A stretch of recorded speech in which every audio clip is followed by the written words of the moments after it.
Welcome back.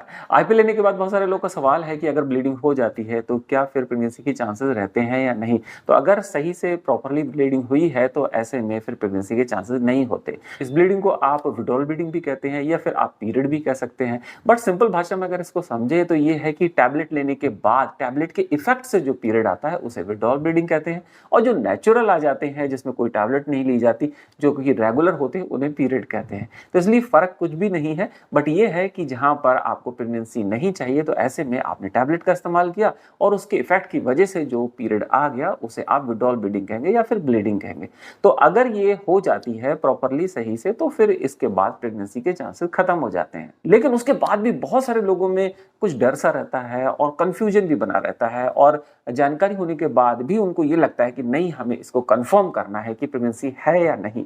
तो उसको confirm आप कर सकते हैं लास्ट फिजिकल कॉन्टैक्ट से 21 दिन जब आपके कंप्लीट हो जाए तो उसके बाद एक नॉर्मल प्रेगनेंसी टेस्ट कर लीजिए। उससे आपको कंफर्म हो जाएगा कि प्रेगनेंसी है या नहीं। लेकिन ध्यान रखिए, ये आईपीएल कोई ऐसी टैबलेट नहीं है जो आप ले लेंगे और उसके बाद इसका बॉडी पे कोई इफेक्ट नहीं रहेगा। बस आपने ली और इसके बाद इसका इफेक्ट खत्म हो गया। तो इसके लेने के बाद अगले जो 3 महीने के जो पीरियड्स होते हैं उस पर भी फर्क पड़ता है, और वो समय पर नहीं आते, टाइम पर नहीं आते, या फिर शॉर्ट पीरियड के होंगे, या फिर मिस भी हो सकते हैं, या फिर कभी कभी दिक्कतों के साथ में होते हैं। तो अगर आपको किसी भी तरीके की कोई कॉम्प्लिकेशन फील होती है, कुछ दिक्कतें लगती है, तो उसको याद रखना है कि अभी आपने टैबलेट कंज्यूम की थी पिछले महीने, उसके इफेक्ट की वजह से ये सारी समस्याएं आपके सामने आ रही हैं। इससे घबराना और परेशान नहीं होना है, क्योंकि जो टैबलेट आपने कंज्यूम की है उसके साइड इफेक्ट ही ये होते हैं कि जिसकी वजह से फिर नेक्स्ट जो मंथ के पीरियड होते हैं वो समय पे नहीं आते, या तो लेट हो जाते हैं, या फिर उनमें किसी तरीके की दिक्कतें महसूस होती हैं। तो ध्यान रखिए कि ये जो टैबलेट है, ये इमरजेंसी कॉन्ट्रासेप्टिव पिल, ये कभी कभार लेने की है। लेकिन कभी कभार लेने का मतलब ये नहीं है कि हर महीने इसको इस्तेमाल किया जाए या हर दूसरे तीसरे महीने इस्तेमाल किया जाए। इसके बहुत सारे साइड इफेक्ट हैं और ये हार्मोनल इम्बैलेंस को भी बढ़ाती है। तो जहां तक हो इस टैबलेट के यूज से बचना है। लेकिन जिन लोगों ने इस टैबलेट को ले लिया है तो उनको फिर अगले 3 महीने के पीरियड्स में जो दिक्कतें आती है उसके लिए उनको थोड़ा सा मेंटली प्रिपेयर रहना है और परेशान नहीं होना है।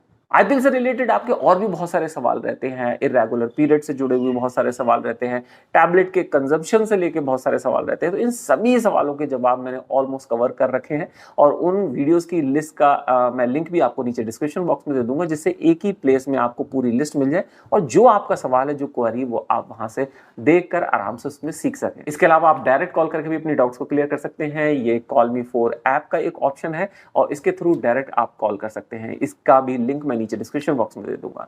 ये एक ऐसा ऐप है जिसमें अगर आप कॉल करते हैं तो इसमें नंबर किसी को शो नहीं होता है।